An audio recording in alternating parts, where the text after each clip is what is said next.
Yuk, selamat berjumpa kembali teman-teman dengan saya, David Christian, dalam Pendidikan Agama Katolik Online. Nah, teman-teman, hari ini kita akan belajar materi kedua kelas 9 dengan tema Beragama sebagai tanggapan atas karya keselamatan Allah. Nah, pada materi kali ini setidaknya kita akan belajar 4 hal. Yang pertama adalah kita akan belajar tentang makna agama. Yang kedua, kita akan diajar untuk memahami unsur-unsur dalam suatu agama. Dan yang ketiga, kita diajar untuk melihat manfaat memeluk suatu agama. Dan yang keempat, kita diajar untuk bagaimana cara beragama yang benar. Nah, teman-teman, sejak zaman dahulu kala manusia selalu mempercayai ada kekuatan yang lebih besar daripada dirinya. Kita persempit saja di Indonesia. Di Indonesia dahulu ada kepercayaan yang bernama animisme dan dinamisme. Animisme adalah kepercayaan terhadap benda-benda yang diyakini mempunyai roh, maka benda-benda itu dipuja-puja, disembah-sembah. Sedangkan dinamisme adalah percaya pada roh-roh nenek moyang. Nah, teman-teman, kepercayaan-kepercayaan tersebut selalu berkembang dari zaman ke zaman. Kepercayaan tersebut juga sekarang masih beberapa orang menganutnya. Seperti contoh, di masyarakat Jawa kita mengenal adanya kepercayaan kejawen. Di Sunda kita mengenal adanya kepercayaan Sunda Wiwitan dan sebagainya, agama-agama lokal yang masih bertahan di Indonesia atau kepercayaan-kepercayaan lokal yang masih bertahan di Indonesia.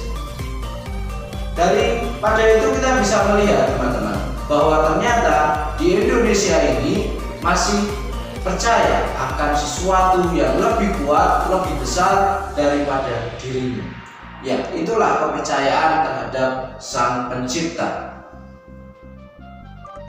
Lalu kemudian kepercayaan-kepercayaan tersebut berkembang menjadi suatu tata keimanan dan juga suatu tata peribadatan yang disebut dengan agama. Dalam Kamus Besar Bahasa Indonesia, agama disebut atau didefinisikan sebagai suatu sistem yang mengatur tata keimanan dan juga tata peribadatan serta relasi antara manusia satu dengan manusia yang lainnya. Dan juga menurut Dr. Franz Dendler, agama dimengerti sebagai hubungan antara manusia dengan kekuatan yang lebih tinggi darinya. Di dunia ini hampir mayoritas orang memeluk agama karena memang agama mempunyai manfaat yang bisa kita rasakan jika kita menghayatinya dengan benar. Nah, teman-teman, setelah kita mengenal makna agama itu sendiri, sekarang kita akan mengenal agama-agama di Indonesia.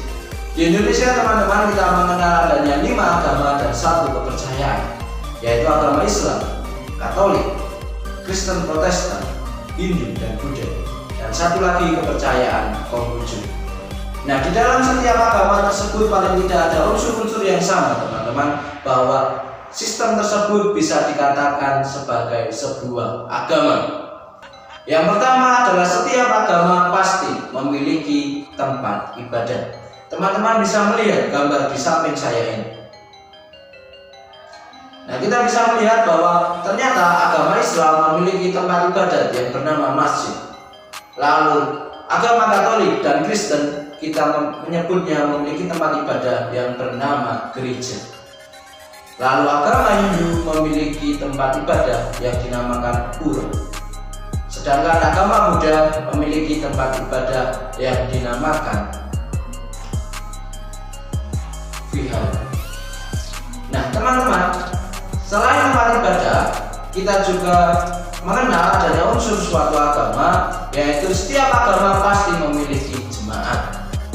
Kita bisa melihat bahwa setiap perayaan keagamaan selalu dihadiri oleh jemaat-jemaatnya. Nah, teman-teman, yang ketiga, unsur dari agama adalah tata cara peribadatan. Setiap agama memiliki tata cara peribadatan yang khas yang disesuaikan dengan ajaran agamanya masing-masing. Contohnya, gereja Katolik memiliki tata cara peribadatan yang disebut dengan liturgi. Kita bisa mengetahui kalau teman-teman setiap hari Minggu bisa itu kita mengetahui ada urutan-urutan yang baku. Nah, itulah yang disebut dengan tata cara peribadatan. Dan yang keempat, pasti di setiap agama itu memiliki petugas ibadahnya, entah itu pastor, ustadz, ataupun pandita, biksu, pendeta, dan sebagainya. Dan yang tidak kalah penting, unsur yang dimiliki suatu agama adalah sejarah, teman-teman. Setiap agama pasti mempunyai sejarah, entah itu sejarah ketuhanannya, sejarah awal mula terbentuknya agama itu, sejarah kitab sucinya, sejarah perkembangan umatnya. Tetapi prinsip pada setiap agama pasti memiliki sejarahnya masing-masing. Nah, kelima unsur tersebut wajib dimiliki oleh suatu agama. Nah, teman-teman, setelah kita mengetahui unsur-unsur agama, sekarang kita akan mencoba untuk mengetahui manfaat memeluk suatu agama. Tidak dapat dipungkiri bahwa di dunia ini ada sekelompok kecil orang-orang yang memilih untuk tidak memeluk agama. Kita biasanya menyebutnya dengan kelompok ateis atau orang-orang yang tidak percaya kepada adanya Tuhan. Tetapi teman-teman, Bapak mengajak bahwa ternyata memang memeluk agama itu mempunyai manfaat yang besar bagi diri kita. Yang pertama, manfaat dari memeluk agama adalah seperti gambar di samping ini. Nah, melalui gambar ini kita bisa melihat bahwa ternyata manusia dapat menemukan jawaban-jawaban atas segala hal yang ada di bumi ini. Segala hal yang tidak bisa dicapai oleh akal manusia. Pertanyaan-pertanyaan, mengapa saya hidup, tujuan apa saya hidup ini, dan bagaimana kehidupan setelah kematian dapat dijawab oleh agama. Yang kedua, agama juga memberikan manfaat, yaitu untuk menentukan tata nilai. Di masyarakat kita mengetahui sudah ada tata nilai yang kita sebut juga aturan-aturan tersebut dengan norma. Misalkan bahwa setiap orang wajib untuk menjaga orang lain, setiap orang tidak boleh mencuri milik orang lain. Nah, ini pun juga diajarkan di dalam agama.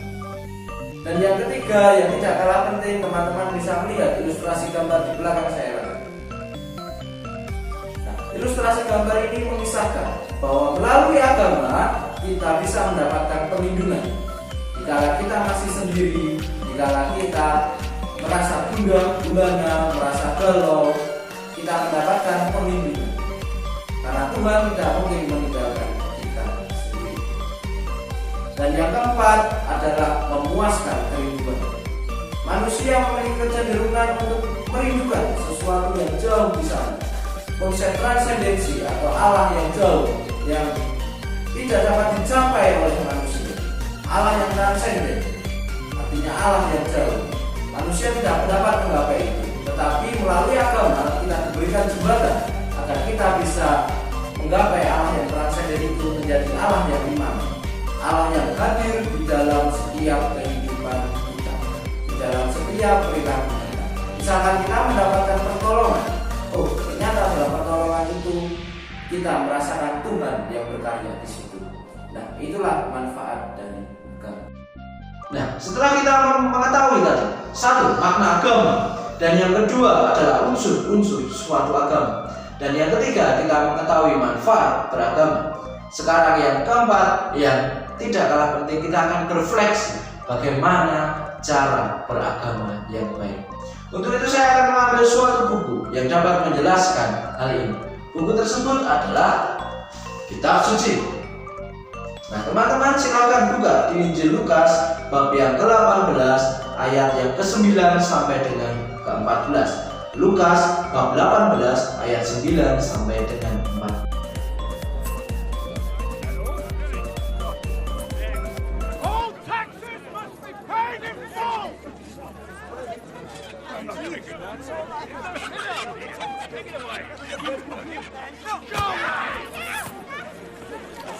We're all Jews. Our own people working for Rome.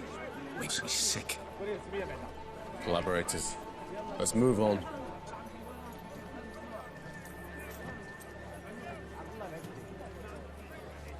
They're stinking vermin. You should keep your distance from them. 2 men went to the temple to pray. One a Pharisee, and the other one a tax collector. The Pharisee prayed, God, I thank you that I'm not like other men. Thieves, adulterers, or this tax collector.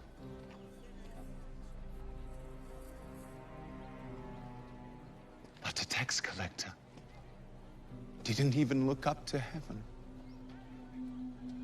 He said, God, have mercy on me. I'm a sinner.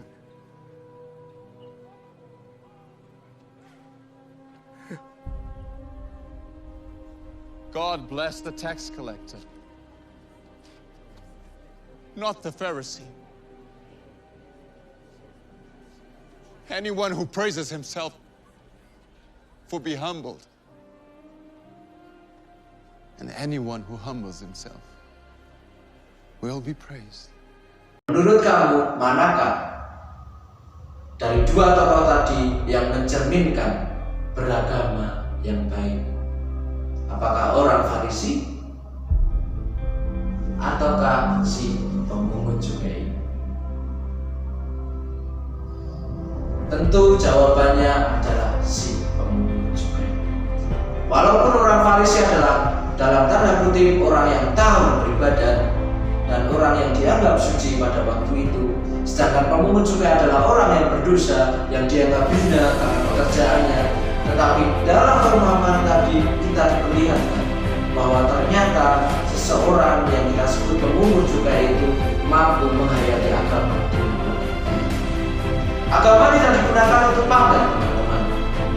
Tetapi agama digunakan untuk meneguhkan relasi kita dengan yang Sang Maha Kuasa, yaitu Allah sendiri. Kita tidak bisa memamerkan bahwa oh ini agama saya yang paling baik dan agama kamu tidak baik. Setiap orang memiliki cara beragama masing-masing. Dan pemungut cukai memberikan kita peneguhan bahwa ternyata relasi yang paling penting, relasi ada dengan Allah, diperkuat melalui beragama yang baik. Beragama yang baik tidak menonjolkan agamanya. Beragama yang baik lebih menonjolkan perbuatan kasih. Beragama yang baik juga menaati tata cara beribadah. Dan beragama yang baik adalah menghargai orang lain. Sudahkah kita beragama yang baik?